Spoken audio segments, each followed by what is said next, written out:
So to like 6:03, and then we'll jump back on and get live. All right, Jonathan.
All right, all right.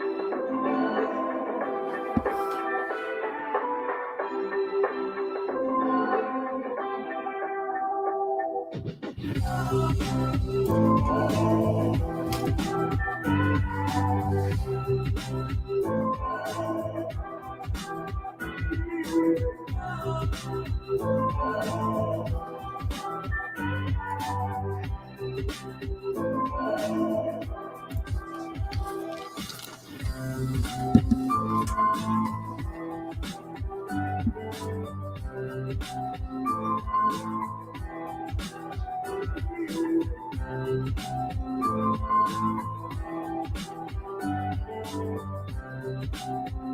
It's the middle of the week. We always like to do this on a Wednesday for that reason.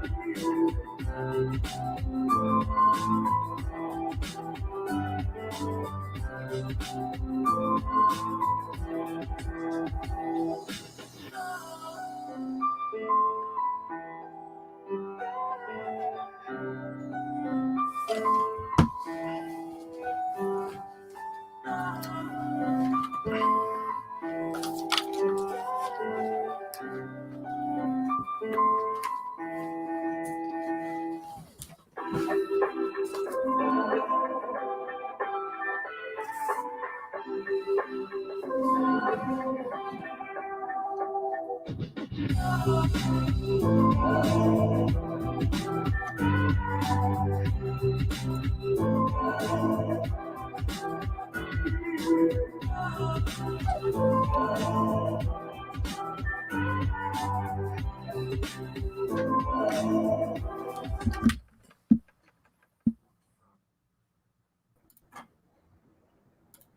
and we'll get started. All right, all right. Hopefully, everyone's having a good night, good evening.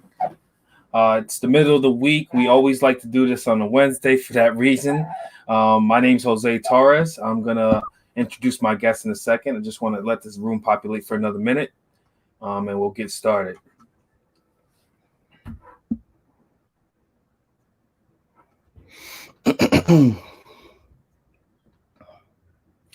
If you're watching, you can put your questions in the chat. I'll get back to them towards the end of our segment. Like I said, questions or anything, maybe you want to request for Johnathan or I or myself, please just put it in the comments or in the chat, and we'll get back to it at the end of our discussion.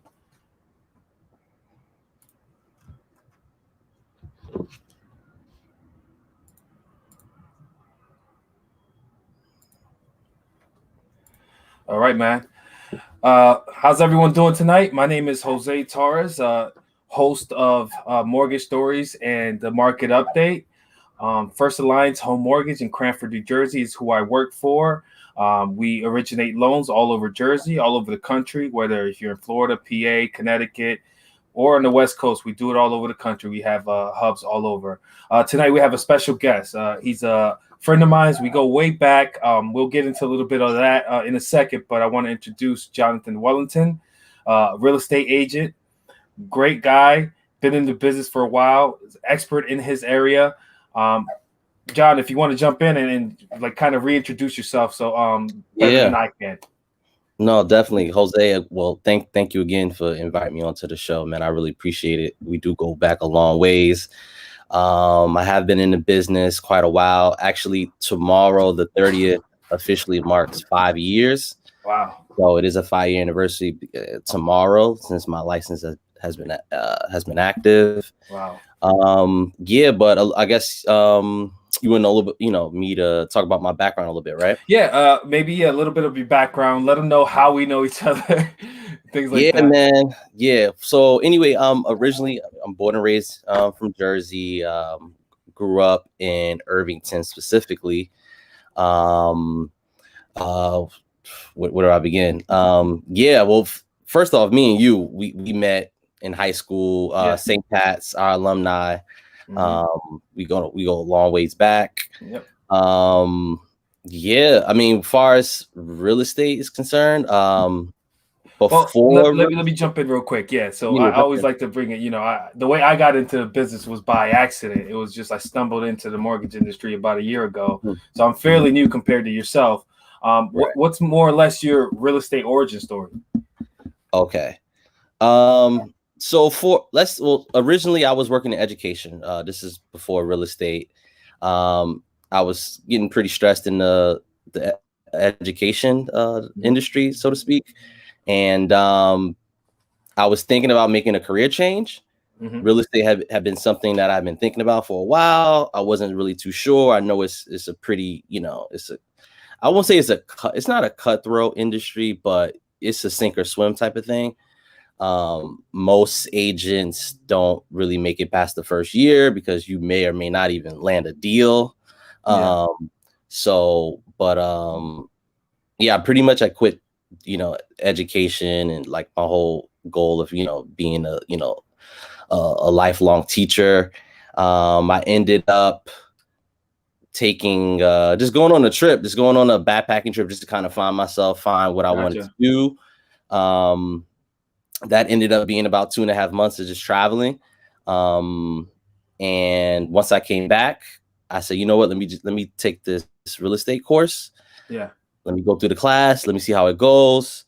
That went pretty well. I ended up taking my course. I think it was in Jersey City is where I started. And I got I hung my license with a small boutique brokerage called Avenue. In Hoboken. So, and I don't know for those that may be familiar with Hoboken, it's like the NBA of real estate because you're doing a lot of big deals. You're around a lot of big agents. But for me, it was great. I learned from the best, to be honest. I learned from a lot of great agents. I did join a team at one point just to learn. Mm-hmm. I had ended up leaving that small brokerage called Avenue, and I ventured to Keller Williams. Okay. And with Keller Williams, they make you take a test. They make you take it's not a personality test, but it's a test to see how you would fit with the organization, whether you might be a listing agent, you might be a good buyer's agent. I took the test and it came back, I should start my own brokerage. So That kind of rang out amongst the brokerage, and a lot of top agents were kind of vying for me to join their team. And that's how I ended up joining the team to, just to learn from some of the best agents that's been doing it for a long time. And For the yeah, comment, Keller Williams educational in-house education is it's far ridiculous. none, probably the best in an industry, to be honest with you. And I hear that from a lot of real estate people. So yeah. Right. That was one of the things that swayed me as well, because I was new. The first brokerage I was with, I wasn't really learning anything. Like anything I was learning, I was just learning on my own. Gotcha. But I heard about KW and how, they have a strong emphasis on teaching and you learning and like, making sure you get into the business to do well. So yeah, that worked out. So that worked out pretty well. I think I was with the team for maybe 8 to 10 months. And then eventually I said, you know what, I think it's time for me to just kind of step out on my own and start, vying for business on my own. And yeah, since then it's been 3 years since then. Since then I thus, moved over to EXP brokerage and been working for myself, 3 years now. Nice. So you basically you've only been in 3 companies and in 5 years, right. Really. Gotcha. Yeah. And I speak to a lot of real estate agents, and some of them around 6-7 years they've been in the business. They've been at 6 different places. So Every year they're like, I don't like it here. They know. Yeah. So that can, that shows the kind of agent you are. That shows the kind of man you are. That you are loyal. Not only that, but you hunker down and you get it done wherever you are. And right. I see the activity. I see you do listings, and you do. I want to get into maybe what you specifically do within real estate. Are you doing both, a little bit of everything? Yeah. So when I first started, I was doing a lot of buyer agent things, right? I was representing a lot of buyers. Eventually, I wanted to put a focus on the listing side. Gotcha. And ever since I started to focus on the listing side of the business. That's been the majority of my business. So I do, I do represent both. I do, assist buyers, but for the most part, it's been on the listing side. Got it. Creating business for other agents. Got it. So yeah, so that's what I focus on. Probably a little less headaches than on the buyers representing side. And that's the thing. When you're on the buyer side, you're at will of the listing agents, right? Yeah, they're the ones they're the ones setting the table. Let's just be honest. Like they're the ones setting the table. They're creating business for you, for your your buyers. Okay. We all been in a market where there's not, because of whatever is going on in the market, there may not be a lot of homes on the market. So there's not a lot to show your clients.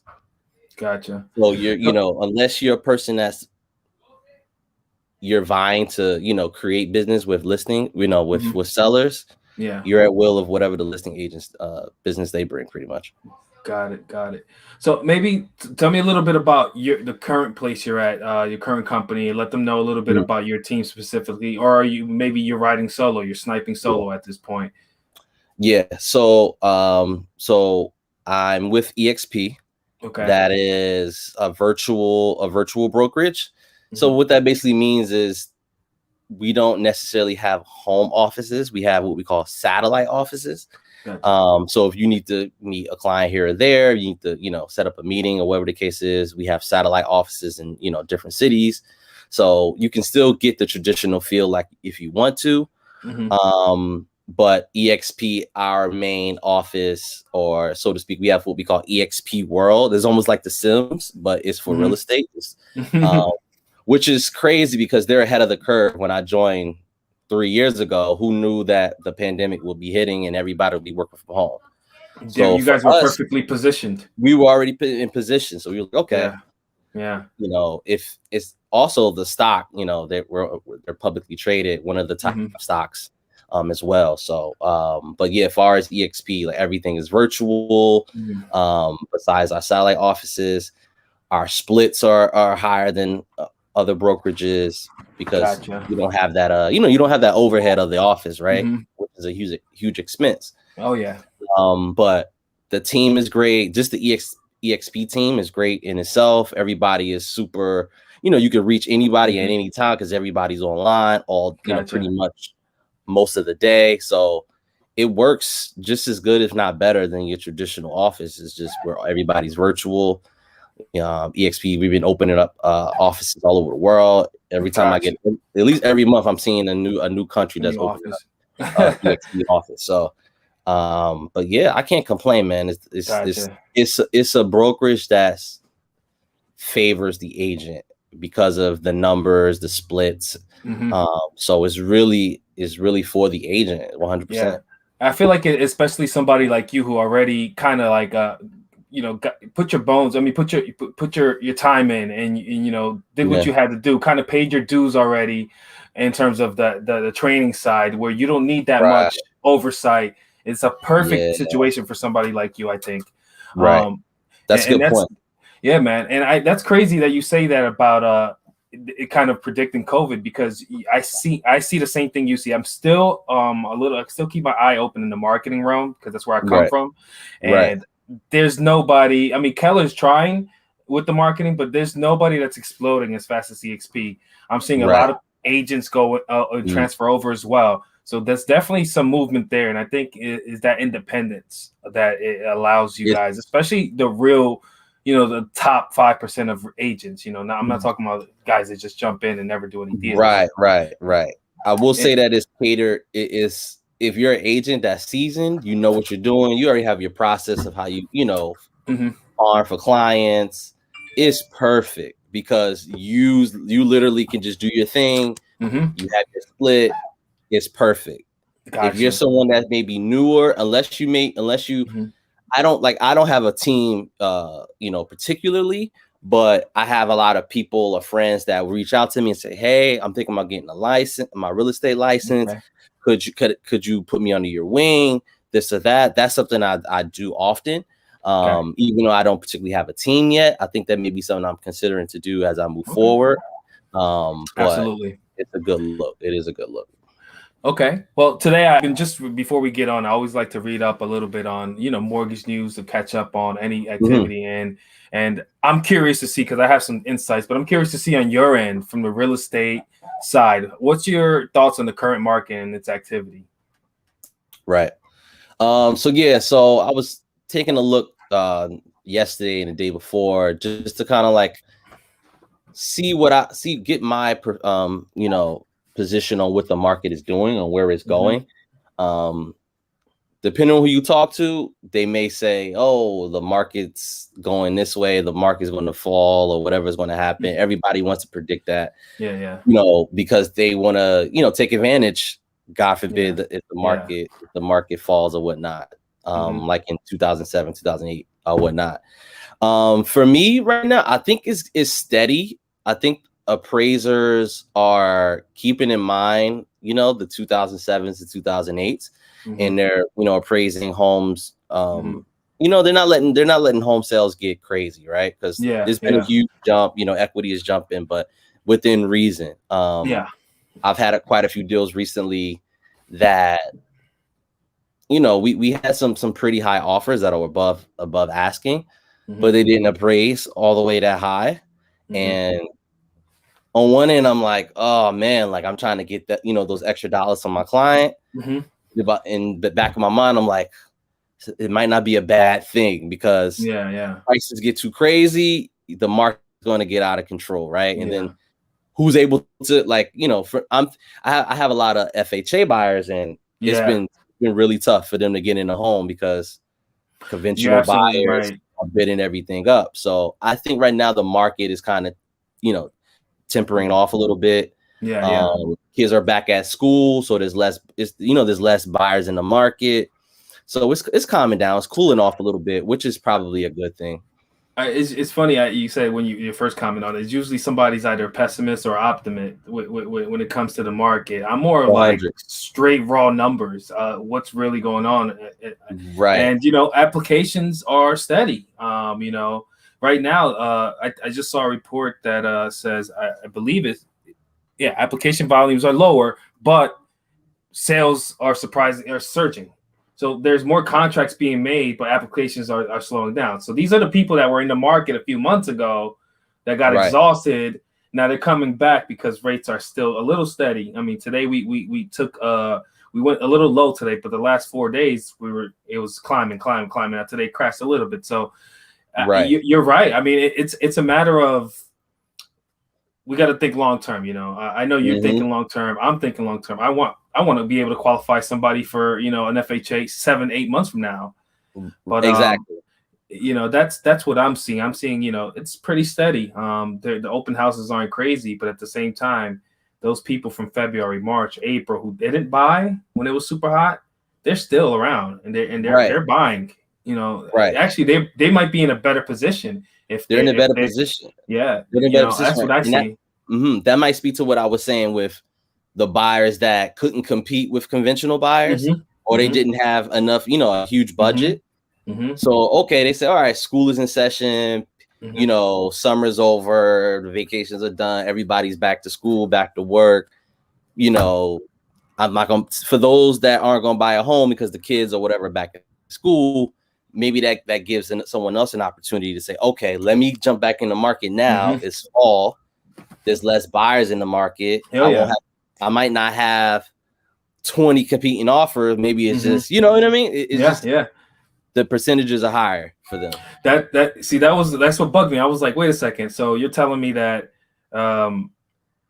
you know, applications are down overall in the country at this time, but that's normal. You know, this is the time of year where kids go back, like you said, but purchases are surged like big time. So it's like, that's what I'm seeing. And then I see it from my end. I had a pre-approval past 120 days. I mean, this guy was in February and he calls me back. He's like, dude, I got this crazy house. I got this guy. I know him and we're back. You know, it's like, I got to pre-qualify. And now I pre-qualified him again and he's in a better spot. He's in better shape. He has more money saved. He paid down some of his debt. His score went up 40 points.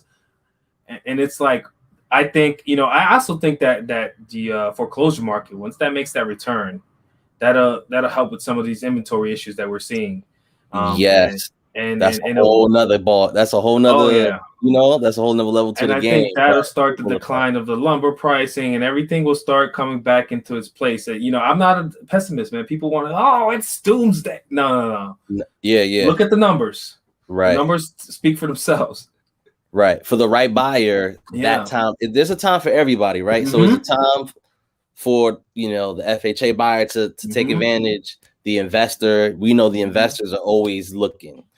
Like even during when COVID first hit, 2020, you know, people are, oh no, the market. I work with, you know, for those that know, like a large part of my clients are investors, so they're always looking to buy. There's no time where it's like, oh no, I'm just gonna wait. No, they're always so. During that time when everybody was, you know, as they, you know, taking care of themselves, their health, investors like, look, this been sitting on the market. What can we do? Like, okay, well, let's make a move here or there. So there's a time and place for everybody. So you just kind of you just got to be ready. Honestly, you just got to be ready. Like you said, work on your credit, work on your credit, save your money. You know, make sure you have the closing. Make sure you have more than enough of what you think is enough. Save more, keep your eyes on the market, communicate with your realtor at all times to see what's going on, talk with your mortgage. There's times, and I'm sure you run into this too, where you're qualifying or you're talking to somebody about helping them and they go, oh, it's not the right time. But I'm like, that's fine. But please listen to what I'm saying.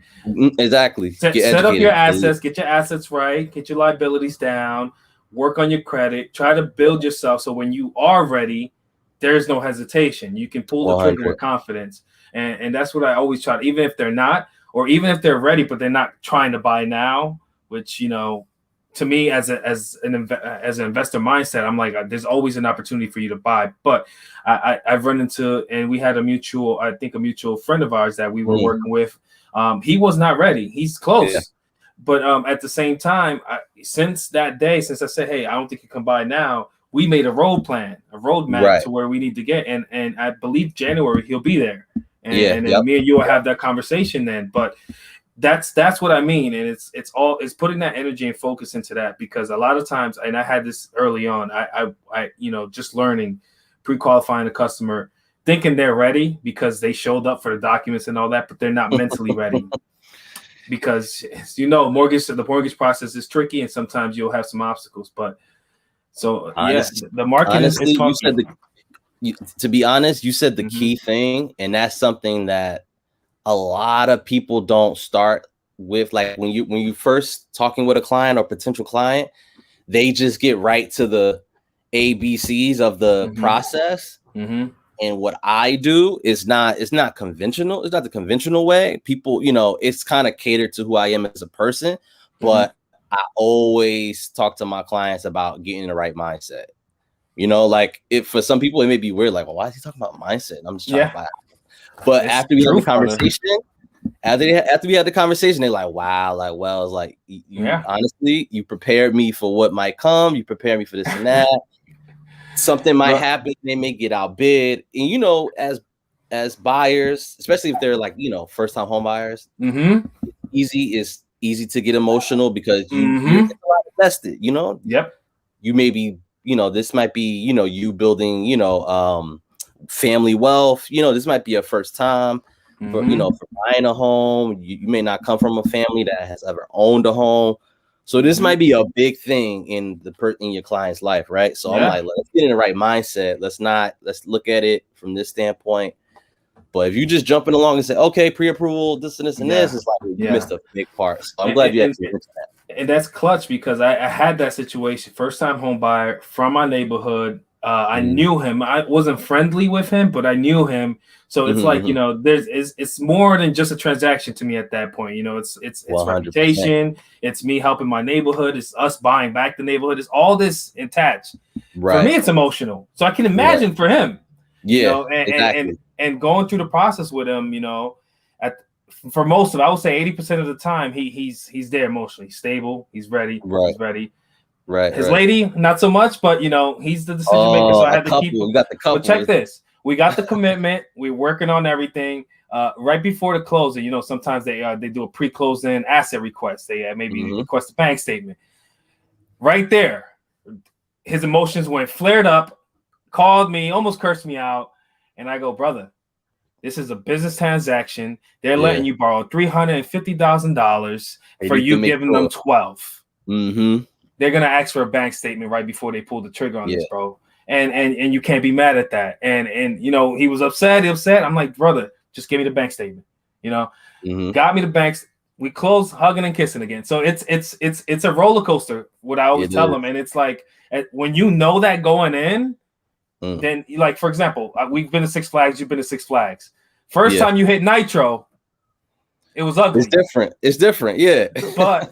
But once you've gone through it, you're like, oh, I know what to expect. It's gonna be bumpy here. It's gonna be bumpy here. Same thing, And I try to school him on that, but still, first time buyer is gonna go through that. But that's I'm gonna bring that. That's gonna be part of my pre-qualification process now. It has to. Because that for one is key. It's just key. It's just key. You can't if you don't envision yourself, if you don't envision the end result of it, then what are we doing this for? Like what's the point of us meeting and doing this whole charade and dance if we're not going to go through the process, right? Gotcha. If we get outbid 2 times, 3 times, 5 times, I need to know we're on the same page, that this is not the end of the road, right? Like, because when we're at the closing table and I got champagne and closing gifts for you, you're not going to think about those 5 homes that we got outbid on. That's the last thing you're thinking about. Yep. So it's a fact, man. That's something that both of us on both ends go through. 100%. Emotions is, I don't know, like me being like, I have to remember, like, yo, it's okay to have emotions because I deal with it so much with work. And I'm like, you just got to stay even keel. And that's what I tell myself too, because I early on I was emotional myself, because it's not just my clients. It's also a paycheck at the end of the day. So it's like 100%. So it's like that. So now it's like I become stoic to all of it, almost to the point where I kind of have to tell myself I'm purely a numbers guy from now on. That's it. The numbers make sense. If anything have else, there's nothing involved with it. But yeah, man, that's I've had deals fall through, and I'm just like, oh, like come on, but you really got to practice law of detachment, man, because yeah. something will fall apart, something Mhm. will come together out of nowhere, you know. So it's all at the end of the day, like I caught it early on when I come into the office and I'm like, I got two deals that I get excited at 8 in the morning. I'm ready to go check my yeah, email and it's like, boom. You know, I'm like, I go into my branch's manager's office and he's like, "What's happened, Jose?" And I'm just like, and he's yeah, like, been it there, done happens, that, yeah. So it's kind of I got that off of them now. Now I'm just like that when my clients go, I'm like, Mhm. you know, this is part of it, guys. You know, it is what it It's is. part of it. It's All right. part of it. Mhm. It's part of So it. my company, my team, we're my company, First Alliance, we're all over nationwide in more than 30 states. But my team, the Robinson Group, mainly focuses on Central, North, but mainly Union County. This is like our hub. This is our center. What would you say, or where would it be like the area that you're currently cultivating, trying to maybe put your arms around? So for me, I'm a traveling realtor, I'm a traveling broker, but my main area that I focus on would have to be Essex County. Okay. You know, and especially the underserved areas and cities. I originally started in the Hobokens and Jersey cities. And then I realized I'm like, wait a minute, like, okay, Essex County is really underserved compared to the areas that's overpopulated with brokers and agents. You know, the Oranges, the Newarks of the world, you know. Yeah, even Union County to a degree is super underserved. It's a huge market that people aren't focused on, you know. So I'll be, but I'll answer your question. I would say Essex County. I would say Essex County for sure. Yeah, I would agree. I mean, there's a lot of real estate agents, but there aren't many cultivating business the right way and you know, and building relationships. You know, I had some part. Yeah. If you saw one of my previous podcasts, I had the twins up here. They you go to any event in Elizabeth and they'll be there. You'll see them. And that's what I mean, cultivating, you know, building those long-term relationships, because a lot of these, and I would say maybe mainly Keller, they do a lot of marketing to recruit agents, but I see a lot of them drop off in months, you know, so it's like, I think they're catering to more of that part-time, whereas like I'm trying to find full-time real estate agents to partner with, right, you know, to build a 10-year relationship, you know, go on vacation together. You know, I'm trying to build something like that because I think that's the only thing in our business that creates longevity for us. 100%.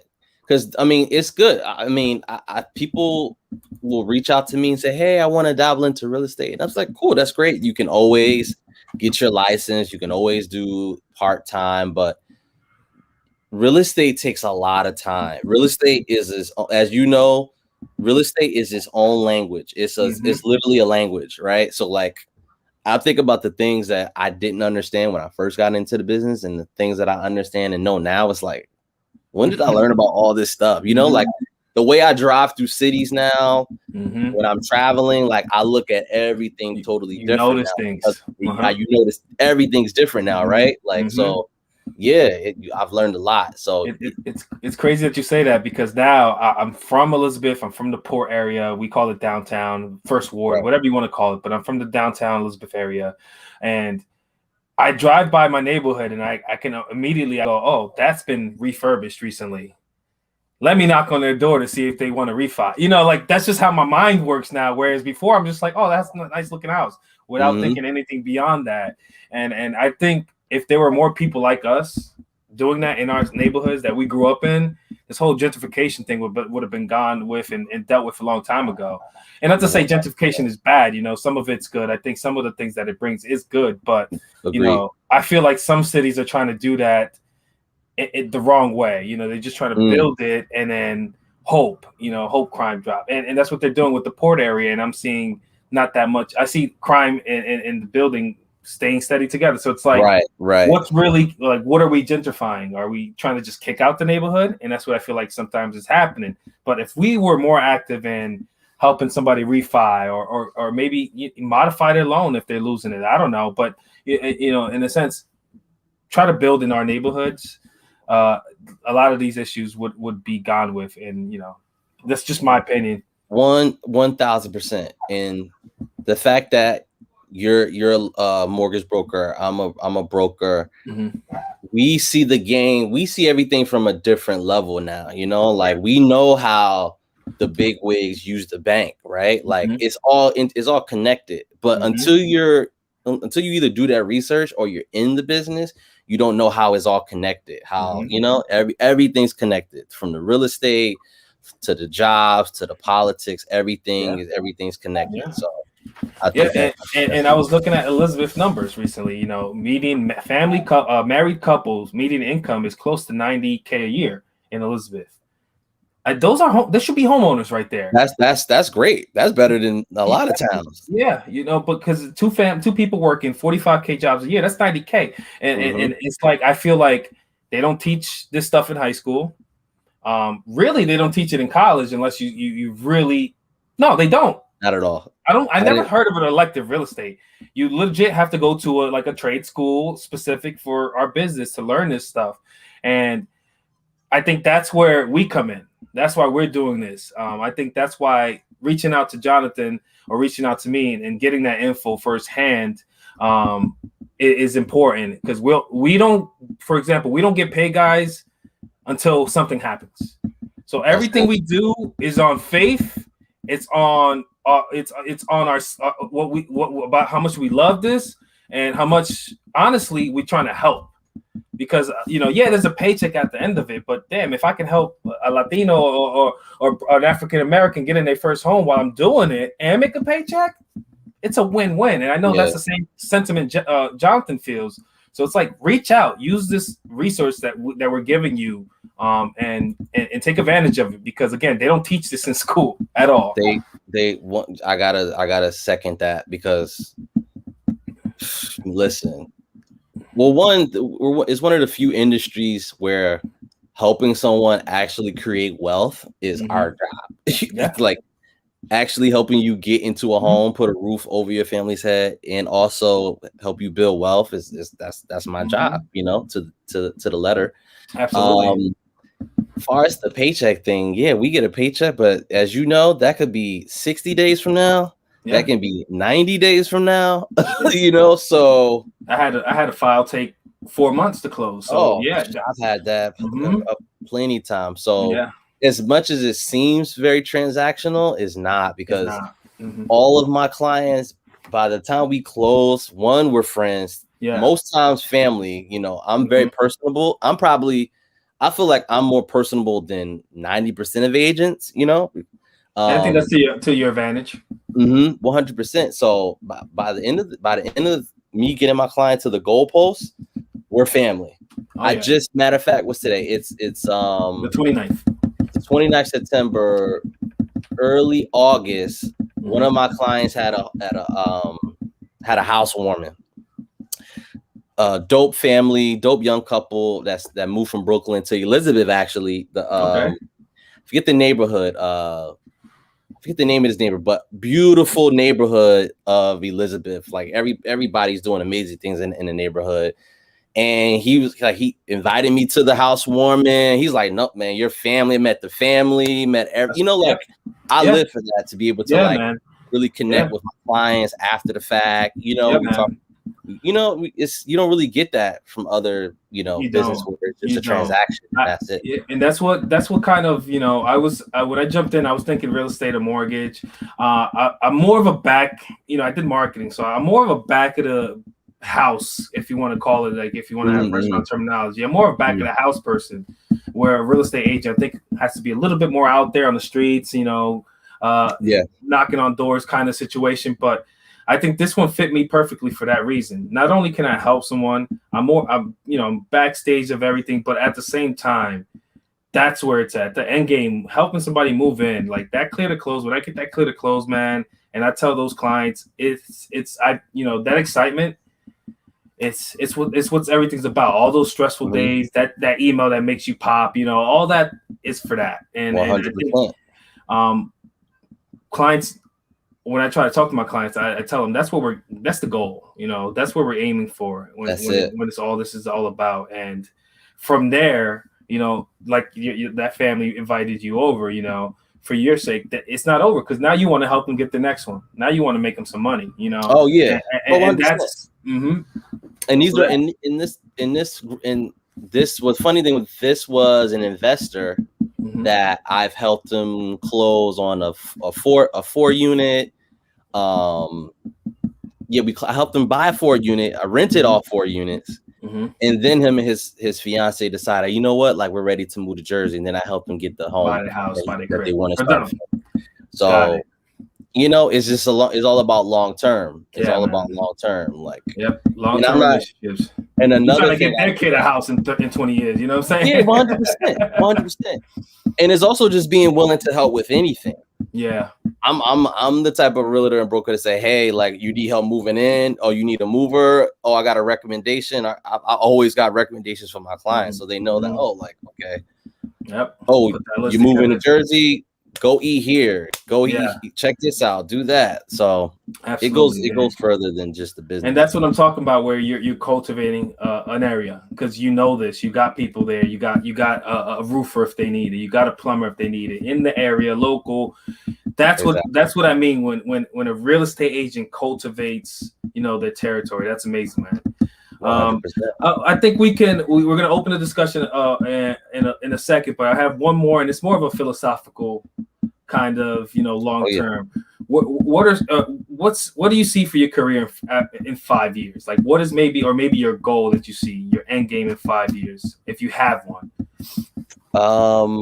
The end game, I don't know if as far as end game, but just that's a bad word. End game, maybe a goal for 5 years. A goal, yeah. So what I'm doing right now and what I've been doing, I've been transitioning and doing more business on the commercial side of the real estate. Okay. Which has been good, doing multi-unit commercial. I'm working on a warehouse deal, working on, bigger real estate, I guess I'll say. Yeah, that makes sense, man. That's a smart move. Yeah. I guess for me, it's all about people. It's connecting with people. I'm doing more business, business ventures, within real estate and on the outside of real estate. And the commercial side of real estate is something that I've been wanting to get into more and more. Gotcha. Do more research in. So I guess in the next 5 years, I intend to be doing, 7-figure. I really want to focus on doing 7-figure commercial. Yeah, development. Because development is a huge thing. That's definitely something really important that I want to do between now and the next 5 years. And before you mentioned how there's no schools and things of that nature, like where do you go to school for real estate development, right? Like to learn that. Like I know NYU has a program, but it's like not everybody has that type of access. Hey, Johnathan, come up with a program, man. There you go. That's another business venture for you, man. Teaching commercial real estate. You know what I'm saying? There's an avenue there for you, because especially if you have that much interest in it, why not, brother? Go for it. Yeah. So no, 100%. So I would definitely say next 5 years is diving more into the commercial side and also the investing and development side of real estate. That's really where I think underserved areas really can see benefit from people that look like us that's on the side of development outside of the big corporations or whatnot. Us establishing our own development companies. Gotcha. Yep. That's amazing, man. Definitely. That's to piggyback on that. That is something that I'm trying to get into as well. Right now, let's just call myself, I'm a grunt mortgage broker. I'm trying to get where I can. I'm doing a lot of residential in Union County, but I'm doing some commercial in Hudson County, which just landed in, being in a national fraternity. Sometimes I get, some gifts, and I was given some files up there in Union City, 6-unit, almost $1 million property. That's amazing. And working that file, to be honest, as a mortgage broker, for the most part, this specific file, everyone's different, that more than anyone. But this specific file was easier to qualify than a one person getting a mortgage. It was incredible. And I'm like, wait a second. So you mean to tell me That's all you need. P&L, blah blah blah, and that's it. And they're like, yeah, that's it. You know, we got to get the and I go, holy crap, this is a $250,000 property. Mm-hmm. It's so I'm thinking I have to reposition myself as you gotta think bigger, because that's what I learned when I did. I think, I mean, I don't know how, maybe it was 2-3 years ago. I had a new client who's been doing business he's been an investor in the Newark area for like 15-20 years. He had a 6-unit building on a number street in Newark. So he's working with another agent. She couldn't sell it. Basically. So one of my clients, who at the time she was she did insurance. I think she was like top 5 insurance brokers in the state of New Jersey. Okay. Maybe, yes.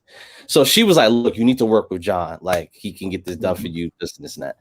So he was looking to sell this 6-unit building. Mind you, newly renovated, rental income was good, cap rate was great, super low taxes. This was like a great building. He was going to take like $650. Like his goal was $650. Like, if I can sell for $650, I'm good. I'll give you whatever, 4%, whatever it is. I think I got the listing, and in like the first 2 weeks, I got it under contract for like $720, $730 or something like that. Highest sold 6-unit building on a number street in Newark till this day. Wow.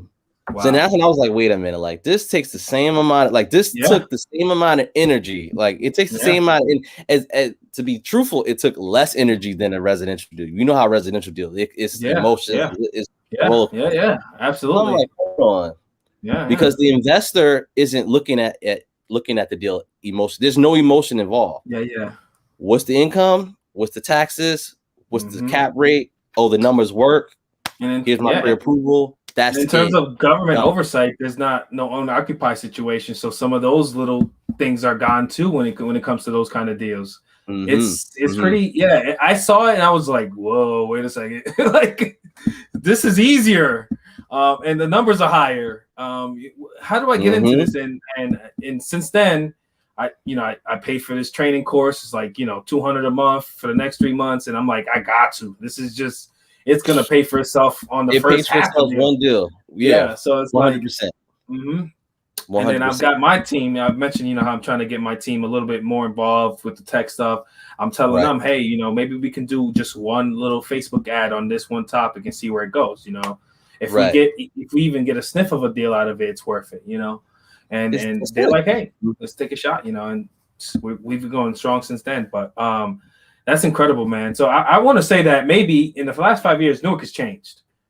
Newark is not the same place it was 5 years ago, or at least when we were in high school. It was forget about it. It might have been the murder capital of the country around that time, if I'm not mistaken. Quite possibly. Close to that. Quite possibly. Honestly, it was for a while. It was like Camden, Baltimore, Newark for a while, but it's completely changed. And in a certain way, I feel like you might be somewhat, and even in a minuscule percent, responsible for that because of the work you've been doing in Newark. You said you had the highest sold property. You know what I mean? Like that's kind of tough. Yeah.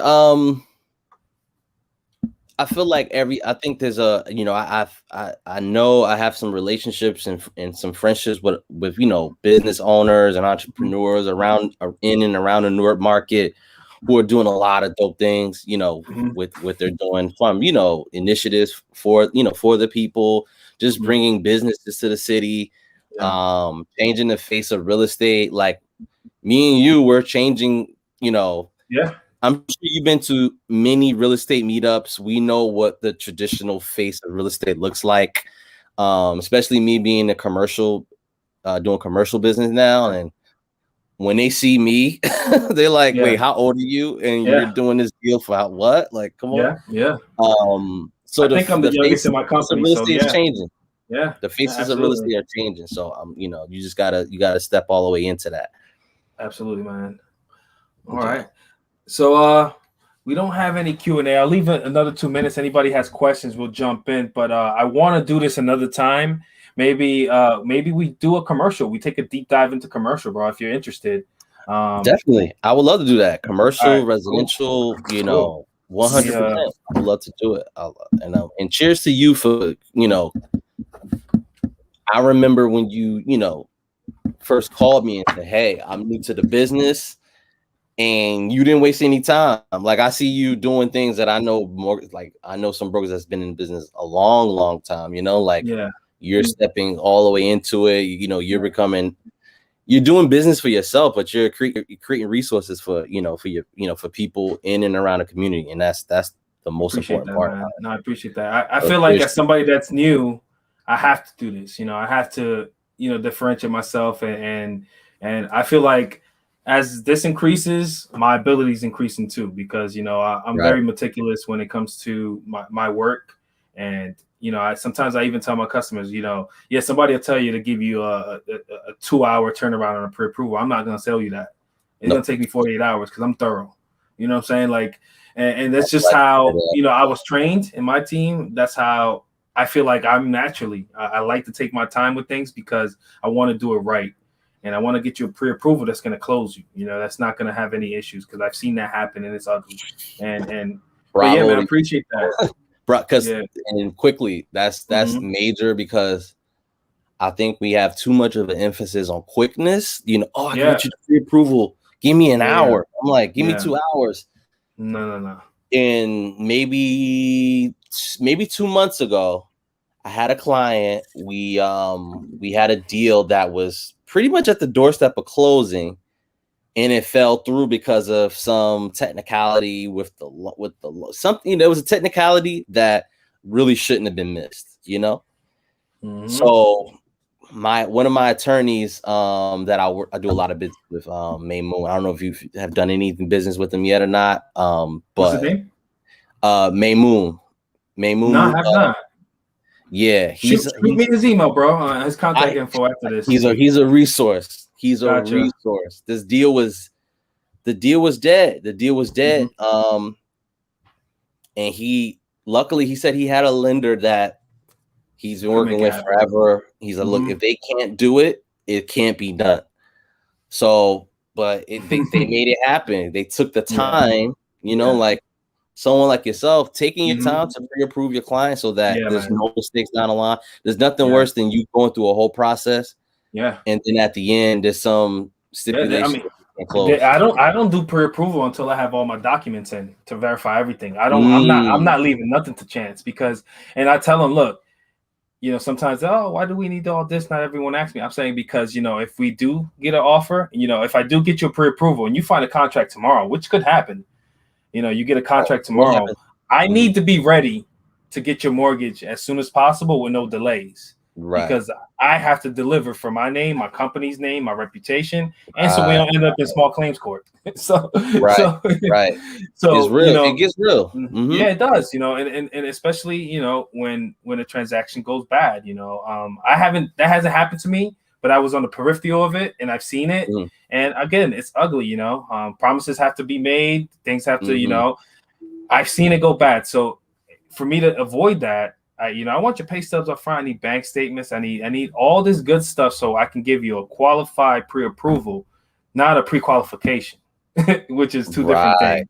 Qualified, verified pre-approval versus a pre-qual. And I want to highlight this because this has been happening recently with the rates being so low. You're getting a lot of the big banks sending out marketing material. What they're sending out is these letters saying, hey, you're pre-approved. That's marketing, guys. Yeah, that's marketing. And it happened to me the other day. I had a family member. She knows what I do. She knows I'm a mortgage broker. So she comes to me, but she's telling me, hey, look, BOA is giving me 2.75. And I'm like, let me see that pre-approval letter. She emails it to me. And this is where the education and the lack of it or the ignorance, it's not her fault, Right. Not their fault. But they're charging her 2% origination points. So her rate's not 2.75, it's 4.75, really. But she's buying it down, but they don't explain that to her because they really didn't pre-qualify her. It's really marketing. It's marketing. It's literature. It's literature. And I frankly, I think that should be illegal. They should state what an origination points is it, but they do really small. But long story short, I told her, look, I can do way better than that. And she's like, you can do better than 2.75. I'm like, no, I can do better than 4.75. But the point is that there's a lot of misinformation out there. And the best way to avoid that is talking to somebody like Johnathan, who's going to refer you to somebody who's a licensed mortgage professional, or speaking to somebody like me, who's a licensed mortgage professional who's going to give you a pre-qualification. No, we're going to pre-qualify you. We're going to get you verified, pre-qualified letter so you can shop with confidence. That's what we're about in my company. And why that matters. The key thing is, why does it matter if I'm verified and pre-qualified?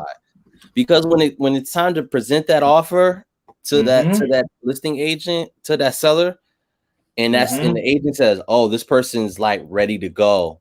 Because it's many times that I have a client and I'll submit an offer and I'll say, look, this is the offer. This is our pre-qualification. It may even be a pre-approval, something as just as far as pre-approval. But I always say, hey, let's set up a call with someone like yourself, my mortgage broker, to say everything that he or she has checked. So they have confidence, like, okay, this isn't just a piece of paper that. Dude, I like to give my real estate referral partners. I like to give them a pre-approval, asset statement, and even an offer letter describing this family, this borrower, what he does, his highlights, what he's in the military, bro. Because especially after coming off of this year, that's just how you guys been doing it. Yeah, just to get these offers taken, man. It goes a long way. That letter sometimes that look, this is what they do for a living. They got kids. They come from this background. You think that it may just be for nothing, but a lot of times it's say, hey, like I saw myself in them. I remember when I first bought my home, and there's a lot to do with that, man. A lot to do with that. It's important. So yeah, we had no questions come in. It's about to be 7. I know you got some things to do. There. No, let's do this again, man. I really appreciate it. I think the next one we're going to do, guys, we're going to jump into, I'll be a little bit more knowledgeable with commercial loans and how to get pre-approved. And Johnathan walk us through the buying process for a commercial loan. So it's a nice way we can both piggyback off each other and both what we do. I can give you the qualifying side, and he'll give you the process of how that buying process works.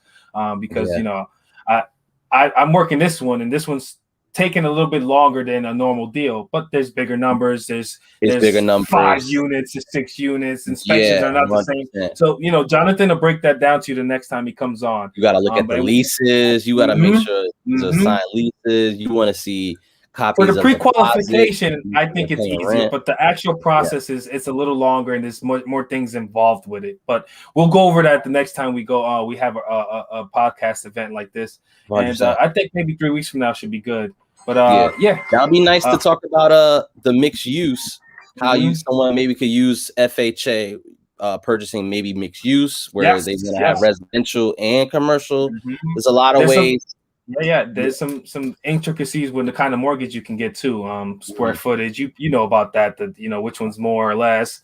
So there's a lot we can talk about there, bro. 100%. So we'll leave that for the next one. But I want to thank you for coming on, man. Thank you, man. We had a lot of great nuggets, man. You're a great source of information for us, and I hope we have you on many, many more times in the future, bro. You got it, Jose. Appreciate you, bro. Let's do it again soon. All right. Absolutely, man. You have a good night, bro. Thanks again. All right. Take care. All right. Bye-bye. All right, everyone. Thank you for attending. For those who's been watching the whole time, I know there's a couple people that have been watching since the beginning. I appreciate you.